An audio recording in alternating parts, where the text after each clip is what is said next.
మీ ఎలాంటి వ్యాపార ప్రకటనలకైనా వెంటనే మా ఛానల్ సంప్రదించండి. అందరికీ నమస్కారం. ప్రస్తుతం మనతో పాటు ప్రముఖ ఆధ్యాత్మికవేత్త దైవాజ్ఞ బ్రహ్మశ్రీ వీరాపురం సుబ్రహ్మణ్య స్వామి గారు మనతో ఉన్నారు. గురుగారితో మాట్లాడేద్దాం. నమస్కారం గురుగారు. శుభాశీస్సులండి. గురుగారు, సెప్టెంబర్ మాసం విశేషంగా మకర రాశి వాళ్ళకి ఏ విధంగా ఉండబోతుంది? చంద్రగ్రహణం కూడా ఉంది, దీని తాలూకు ఇంపాక్ట్ కావచ్చు. ఓవరాల్గా మాసం అంతా ఎలాంటి జాగ్రత్తలు తీసుకోవాలంటారు? చాలా మంచి విషయం అడిగారు. మకర రాశి వాళ్ళకి ఈ భాద్రపద మాసం సెప్టెంబర్ నెలలో అన్ని విధాల కూడా వ్యతిరేకతలు అధికంగా ఉన్నాయి. ఏ పని అనుకున్నా కూడా ముందుకు సాగడం అనేది కష్టం మీదగా సాగే అవకాశం ఉంది. అసలు సాగుతుందా లేదా అన్నట్టుగా కూడా ఉంది. ఎందుకంటే దానికి తోడు గ్రహణ ప్రభావం కూడా ఉండడం వల్ల ఇక్కడ గ్రహస్థితులు రాశి ప్రకారంగా మాసవారి ఫలితాలను చూసుకుంటేనూ బాగలేదు. మాసవారి ఫలితాల ప్రకారంగా మకర రాశి వాళ్ళకి బాగలేదు. దానికి తోడు మళ్ళీ గ్రహణ యొక్క దోష ప్రభావం అనేది అధికంగా వీళ్లకు కష్ట నష్టాలను మిగిల్చే అవకాశమే అధికంగా ఉంది. ఏమిటి ప్రభావం అంటే ఆర్థికపరమైనటువంటి విషయాలలో కొత్త పనులు ఏవైనా ప్రారంభించరాదు. నూతన వ్యాపారాలు ఏదైనా చేయాలనుకుంటారు, ఎవరో ఏదో ఒకటి చేయాలి, చేద్దాం. ఎందుకంటే ఖాళీగా కూర్చుంటే ఏమొస్తుంది? లేదు, తల్లిదండ్రుల పైన ఆధారపడి పాపం తల్లిదండ్రుల్ని ఇబ్బంది పెట్టి తల్లిదండ్రులని బాధ పెట్టి ఎన్ని రోజులు చేస్తాము, ఏదో ఒకటి మనం చేసుకుందాము అని చెప్పేసి వాళ్ళకి తగిన పని వాళ్ళు ప్రారంభం చేయాలి అనుకుంటారు. మనం ప్రారంభించే సమయం బాగున్నట్టయితేనే, అంటే మనకు గుడ్ టైమా బ్యాడ్ టైమా అంటాం కదా, ఆ విధంగానే శుభ సమయమా అశుభ సమయం అనేది ఈ మాసం అనేది వీళ్ళకు అశుభం అంటే ఈ నెలలో ప్రారంభం చేసిన పని వీళ్లకు బాధల్ని కలిగిస్తుంది, కష్టాలనే మిగిలిస్తుంది, నష్టాలనే కలగచేస్తుంది. తర్వాత కోలుకోలేనటువంటి దెబ్బ తగిలే అవకాశము ఉంది. దానివల్ల జీవితం కోల్పోయే అవకాశం కూడా ఉంది. అందుకనేసి ఏదైనా సరే కొత్త పనులు ప్రారంభం చేయరాదు. ఖాళీగా ఉన్న ఒక నెలే కదా, ఏమవుతుంది, పోనీ అంతే. టైం కానప్పుడు, కాలం కలిసి రానప్పుడు మనం దానికి తగినట్టుగా నడుచుకోవాలి. సరే, అలాంటప్పుడు మనం ఇంకా ఇవి దేవుడు ఎందుకు, ఈ రాసులు ఎందుకు, ఇవన్నీ కూడా ఉంటుంటాయి. ఇవి కొంత మనల్ని భారీగా నష్టపోకుండా కొంత ఊరటిని కలగచేస్తాయి. ప్రాణం పోయేదానికి దెబ్బ తగిలిపోతే ఏమవుతుంది? ఉంటాంగా, బ్రతికే ఉంటాంగా, ప్రాణం పోవలేదు కదా. కాకపోతే దెబ్బ తగిలింది. ఆ దెబ్బ కూడా మనకు ఒక జీవితానికి గుణపాఠము. జీవితానికి అవి తగులుతూ ఉంటేనే ప్రతి ఒక్కడికి దేవుడున్నాడు అని ఎవరికైనా గుర్తు, ఎవరికైనా అంతే కదా. ఇప్పుడు మన ఇష్టం వచ్చేట్టు మనం చేసామనుకోండి, మనకంటే పెద్దవాళ్ళు అయినటువంటి తల్లిదండ్రులు మంచి పని అయితే దాన్ని వాళ్ళు మావాడు బంగారం, మావాడు మంచివాడు, ఏది చేసినా మంచి పని చేస్తాడంటారు. లేదనుకోండి, మనం చేసింది కరెక్ట్ అని మనం అనుకోండి, అది ప్రకృతికి, కుటుంబాలకి, అంటే సంఘానికి, అన్నిటికీ నష్టం కలగజేసేది అయిందనుకోండి, తల్లిదండ్రులు రెండు బీకుతారు. ఏం చేస్తారు? ఆ రెండు దెబ్బ బీకినప్పుడు మనిషికి దెబ్బ పడగానే భయము, ఒక తెలియనటువంటి ఒక భయము అనేది జరుగుతుంది. ఎందుకంటే ఇంకోసారి చేయాలంటే మళ్ళీ కొడతారేమో అనేది అలా. అట్లాగే మనిషికి కూడా గ్రహాలు అనే ఈ నవగ్రహాలు అప్పుడప్పుడు కష్టము నష్టము అనే దెబ్బ కొడుతూ ఉంటే ఆ బాధలు తట్టుకోలేక అప్పుడు వీళ్ళల్లో భక్తి అనే మార్గం పుడుతూ ఉంటుంది, ఏర్పడుతూ ఉంటుంది. అది ఏ విధంగానైనా సరే వాళ్ళ భక్తి అనే మార్గంతో దానికంటే మించినటువంటి దైవారాధన చేయడం వల్ల, అంతే కదా. తండ్రి కొట్టినా తల్లి ప్రేమిస్తుంది కదా. ఏంటి? తండ్రి కొట్టినా తల్లి ప్రేమిస్తుంది.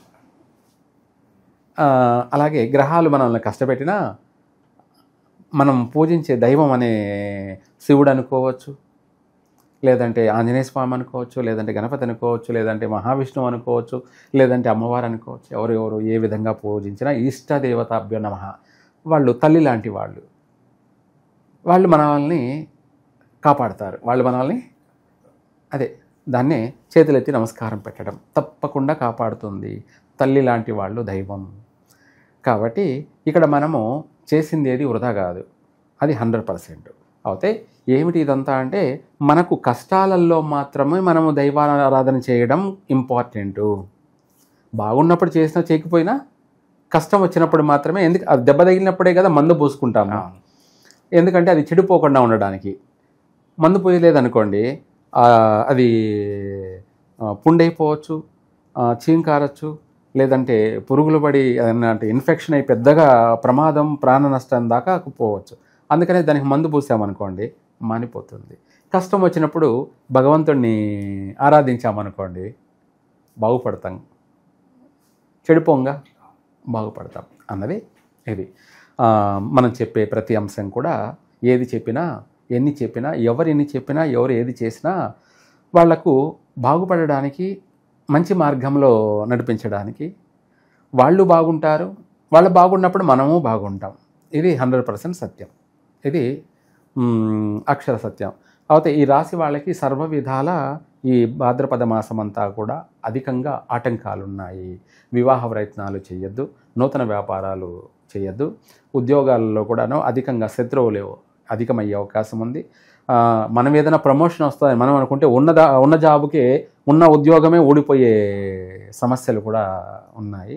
అందుకనేసి ఎక్కువ శాతం వీళ్ళు మౌనం ఉండడం మంచిది ఒకటి. రెండవది వచ్చేసి వీళ్లకు ఈ చంద్రగ్రహణ ప్రభావం అనేది కూడా ఇంకా తీరని నష్టాన్ని కలగచేసే అవకాశం అధికంగా ఉంది. దానికోసము ఓవరాల్గా ఏంటంటే ఈ యొక్క మకర రాశి వాళ్ళందరూ కూడా ఈ గ్రహణ ప్రభావం నుంచి బయటపడడానికి, ఆర్థిక పరంగాను ఆరోగ్యపరంగాను అన్ని విధాలా బయటపడడానికి ఇవన్నీ చెప్పడం కన్నా ఒక మంత్రం చెప్తే సరిపోతుంది వీళ్ళకు. ఏమిటి ఆ మంత్రము అంటే ముఖ్యంగా ఆర్థిక పరంగా బాగుంటే మిగతా అన్నిటినీ కూడా కవర్ చేసుకోవచ్చు. ప్రతి ఒక్కరికి కావాల్సింది మెయిన్ ఏమన్నా ఉంది అంటే అది ఆర్థికమైనటువంటి విషయం. మనము ఈ గణపతి నవరాత్రులని అప్పుడైనా చేసుకోవచ్చు, లేదంటే రేపు అమావాస్య రోజు నుంచే మొదలు పెట్టవచ్చు. ఈ అమావాస్య నుంచి కూడా మళ్ళీ వచ్చే అమావాస్య వరకు కూడా భాద్రపద ప్రారంభ అమావాస్య నుంచి మళ్ళీ ఆశ్వేజ మాసం ప్రారంభమయ్యే అమావాస్య వరకు కూడా ఆర్థికపరమైనటువంటి మంత్ర జపాన్ని పఠించడమే శ్రేష్కరమైంది. ఆ మంత్రం ఏమిటి అంటే ఓం ఐం హ్రీం శ్రీం క్రీం యక్షాయ కుబేరాయ వైశ్రవణాయ ధనధాన్యాధిపతియో ధనధాన్య సమృద్ధి మే దేహి దేహి దేహి ధాపయ ధాపయ స్వాహ. క్రియా విధానము, మంత్ర విధానము. అంటే దేహి అంటే మనము గుడి దగ్గర భిక్షగాళ్ళు వచ్చేపోయే భక్తులందరినీ కూడా అడుక్కుంటుంటారు. వాళ్ళు కూడా మనం దానం చేస్తే మనకు పుణ్యం వస్తుంది కదా అని చెప్పేసి దానం చేస్తారు. అది వాళ్ళకి ఎంతవరకు ఉపయోగపడుతుందో లేదో నాకు మాత్రం అర్థం కాదు, ఎవరికి అడుక్కుచున్న వాళ్ళకి, మనుషులు చేసే దానం. కానీ ఇక్కడ సాక్షాత్కారంగా మనము ధాన్యాధిపతి అయినటువంటి కుబేరుని యొక్క అనుగ్రహం కలగడం కోసం, మనం కూడా కుబేరులం కావడం కోసం, కుబేరుని యొక్క అనుగ్రహం కలిగితే ఏమవుతుంది, మనము కుబేరులమే. ఇంకా మిగతా 10,000 సమస్యలనైనా కూడా చీల్చి చెండాడగలం. మిగతా ఎన్ని సమస్యలనైనా కూడా చీల్చి చెండాడగల శక్తి సామర్థ్యత మనలో కాస్త ధైర్యం ఉంటుంది. మన దగ్గర డబ్బు ఉంది అనుకోండి, 100 మందితో యుద్ధం చేసేంత కెపాసిటీ, మనోధైర్యం, మానసికంగా కూడా మనసులో నాకేంలే అన్నంత మనోధైర్యం కలుగుతుంది. దీనికంటే మించినటువంటి ఇంకా వేరే ఏమీ లేదు. అందుకనేసి దీన్ని పొందడానికి ఆ కుబేరుణ్ణి మనం యాచించుకుంటున్నాం. అయ్యా నాకు దానం చెయ్యి అని.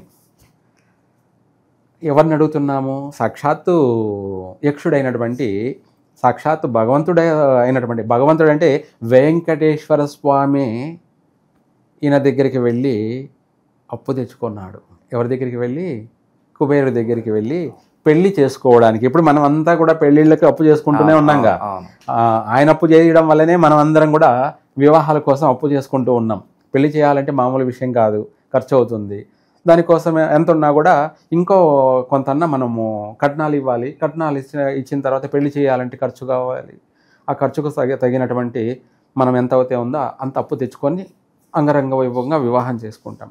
అట్లాగే ఆ వెంకటేశ్వర స్వామి శ్రీ పద్మావతి సమేత శ్రీ వెంకటేశ్వరుని వివాహానికి కళ్యాణానికి సంబంధించి ఆ వెంకటేశ్వర స్వామి ఆయన దగ్గరికి పోయి, అయ్యా నేను పద్మావతి దేవిని భూదేవిని వివాహం చేసుకుంటున్నాను, నాకు నువ్వు అప్పుగా ఇచ్చావంటే నీకు వడ్డీనే కాదు చక్ర వడ్డీ కూడా కడతాను.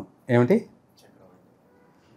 వడ్డీయే కాదు దాని చక్ర వడ్డీ కూడా కడతాను, కావాలంటే నాకు ఇమ్మని అడిగేటప్పటికి ఆయన ఉండి ఓ వడ్డీయే కాదు చక్ర వడ్డీ కూడా వస్తుందా అని చెప్పేసి డబల్ వడ్డీ అనమాట. ఏమిటి?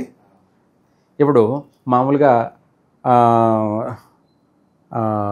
100 రూపాయలకి 3 రూపాయలు 2 రూపాయలు 4 రూపాయలు ఉంటుంది. అది కాకుండా ఇప్పుడు ఎలా ఉందో తెలుసా? రోజువారీ వడ్డీ నడుస్తుంది. రోజువారీ వడ్డీ అంటే 100 రూపాయలకు కానీ లేదంటే 1000 రూపాయలకు కానీ డైలీ 3 రూపాయలు లేదంటే 5 రూపాయలు రోజు వడ్డీ, రోజువారీ వడ్డీ, నెల వడ్డీ కాదు. దాన్నే చక్ర వడ్డీ అంటారు. ఏమంటారు? చక్ర వడ్డీ అంటారు. ఆ విధంగా ఆయన చక్ర వడ్డీ అనేటప్పటికీ రోజు వడ్డీ వస్తుంది అని చెప్పేసి ఆయనకు ఎంత కావాలో అంత ఇచ్చి పంపించాడు. ఆ ధనాన్నంతా కూడా ఏనుగులకు ఎత్తుకొని బారువులు అంటారు. వాటిని ఏమంటారు? బారువులు.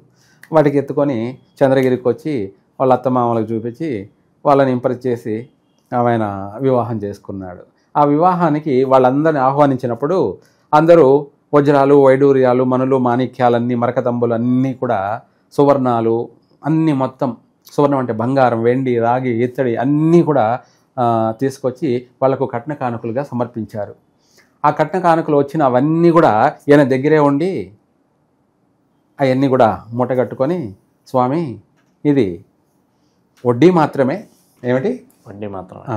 మీరు రోజు చక్ర వడ్డీ చెల్లించాలి అని చెప్తే సరే అని చెప్పి ఆయన ఒప్పుకున్నాడంట. ఆ రోజు నుంచి ఈ రోజు వరకు కూడా రోజు వడ్డీ చెల్లిస్తున్నాడు. అంటే భక్తులందరూ కూడా ఆయనకు రోజు 4 కోట్లు 5 కోట్లు ఉండిలో సమర్పిస్తే అది ఆయనకు ప్రకృతి ద్వారా చెల్లిస్తున్నాడు. రోజువారీ వడ్డీ, ప్రతిరోజు దినచర్య వడ్డీ అన్నమాట. ఆ టైప్లో ఈ యొక్క మకర రాశి వీళ్ళు ఒకరిని వడ్డీకి అడగకుండా వీళ్ళే 10 మందికి వడ్డీకి ఇచ్చే అంత స్థాయికి ఎదగాలి అంటే ఈ మాసమంతా కూడా ఈ మంత్రాన్ని పఠించడం వల్ల వీళ్లకు అన్ని విధాల సర్వ విధాల కూడా ఆర్థిక పరంగా అభివృద్ధి చెందుతారు, స్థిరపడతారు, బాగుపడతారు. ఇదే అసలైనటువంటి దీనికంటే మించిన పరిష్కార మార్గం ఇంకొకటి లేనే లేదు. ఇంకొకటి ఇంకా వేరే దైవారాధన, ఇంకా ఇదే దైవారాధన, ఇంకా ఇదే దీనికి మించిన దైవారాధన ఏముంది? మంత్రమే ప్రాణం, బీజాక్షరం, మూల మంత్రం. దీనికంటే మించిన మంత్రం అంటూ ఇంకొకటి లేనే లేదు. ప్రపంచంలో ఎవరికైనా కావాల్సింది ధనం, ఇదం మూలం జగత్. ఇది ఈ యొక్క రాశి వాళ్ళకి ఈ 10,000 గ్రహణ దోషాలైనా చుట్టూ మనుషుల్ని నమ్ముకోవడం కన్నా, ఎవరినో నమ్ముకొని ఎవరో ఏదో చేస్తారని ఆశపడడం కన్నా డైరెక్ట్గా భగవంతుడికే మనము అడుక్కున్నామంటే ఆయన చేసే దానం అనేది ఎలా ఉంటుందో తెలుసా? చాటి మనిషికి దానం చేస్తే అది కొంతవరకే ఉంటుంది. దాన్ని తీసుకున్నాడు మళ్ళీ తాగేస్తాడు, అయిపోతుంది అనుకుంటా. కానీ ఆయన దానం చేశాడంటే ఈ జన్మ కాదు, 7 జన్మలకి. అంటే నాకే ఆయన దానం చేశాడు. ఇప్పుడు నేను ఇందాక మంత్రం నేను అడుక్కున్నాను కాబట్టి ఆయన్ని ఇమ్మని ధనధాన్యాధిపతియో ధన ధాన్యం దేహి అంటే ఇమ్మని, దాపయ అంటే ఇచ్చేశాడు, నేను స్వీకరించేశాను అని పూర్తి అర్థం అది. అలాగే అది నాకు 7 తరాల వరకు ఏమిటి అంటే నా కొడుక్కి, నా కూతురికి, నా కొడుకుల పిల్లలకి అంటే మనవళ్ళకి, మళ్ళీ వాళ్ళ పిల్లలకి, ముని మనవళ్ళకి, ఇలా చెప్పుకుంటూ పోతూ ఉంటే 7 తరాల వరకు కూడా అది వస్తూనే ఉంటుంది. భగవంతుడు చేసే దానం ఎలా ఉంటుందంటే అది కలలో కూడా ఊహించలేము. మనుషులను నమ్ముకొని ఎవరో ఏదో ఇస్తారు, వాడు ఇస్తాడు, వాడు నమ్ముకొని మనం ఈ పని చేద్దాం అనుకుంటే వాడు ఇవ్వచ్చు, ఇవ్వకపోవచ్చు. అదే భగవంతుడిని అడుక్కున్నామంటే ఆయన తప్పకుండా ఇచ్చి తీరాల్సిందే. ఇక్కడ చాటి మనిషే మనకు రూపాయో 10 రూపాయలు 100 రూపాయలు దానం చేసినప్పుడు భగవంతుడు ఎందుకు దానం చేయకుండా పోతాడు? అది అసలైనటువంటి రెమెడీ. ఓకే, ఇక వాస్తు పరంగా న్యూమరాలజీ పరంగా ఏదన్నా సూచనలు ఉన్నాయి ఏ రాశి వాళ్ళకి? మంచి మాట అడిగారు. మకర రాశి వాళ్ళకి వాస్తుశాస్త్ర ప్రకారంగా వచ్చేటప్పటికి పడమర ముఖంలో నైరుతిగా నైరుతిగా వెళ్ళినట్టు అయితే సక్సెస్ అవుతారు. అయితే ఇందులో కొంతమంది మాత్రమే అంటే జాతక ప్రకారంగా మనం చూసుకోవాలి. ఇందులో ఉత్తరముఖంగా వెళ్ళినా సక్సెస్ అవుతారు. ఈ రెండిట్లో మకర రాశి వాళ్ళు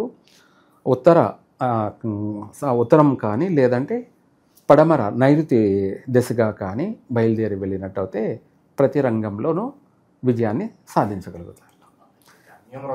న్యూమరాలజీ విషయానికి వచ్చేటప్పటికి వీళ్ళ యొక్క జాతక రీత్యా 4, 5, 8, 9 4, 5, 8, 9 ఇవి వీళ్ళకు మకర రాశి వాళ్ళకి అదృష్టప్రదమైనటువంటి సంఖ్య. వీళ్ళు కారు కొన్నా, బైక్ కొన్నా, స్కూటీ కొన్నా, లేదంటే ఒక ఫోన్ సిమ్ము కొన్నా ఆ నెంబర్లో ఇవే వచ్చేలాగా చూసుకోవాలి. మళ్ళీ వాటిని కలిపి కూడుకుంటే టోటల్ వచ్చేటప్పటికి కూడా 4 టోటల్ కానీ, 5 టోటల్ కానీ, 8 టోటల్ కానీ, 9 టోటల్ కానీ, ఈ 4 టోటల్లో ఏ టోటల్ వచ్చినా కూడా వీళ్ళకు చక్కగా కలిసి వస్తుంది. ఓకే, సో ఓవరాల్గా మకర రాశి వాళ్ళందరికీ సెప్టెంబర్ మాసం ఏ విధంగా ఉండబోతుంది అనేది చాలా బాగా వివరించారు. ధన్యవాదాలు గురుగారు. సర్వే జన సుఖినో భవంతు.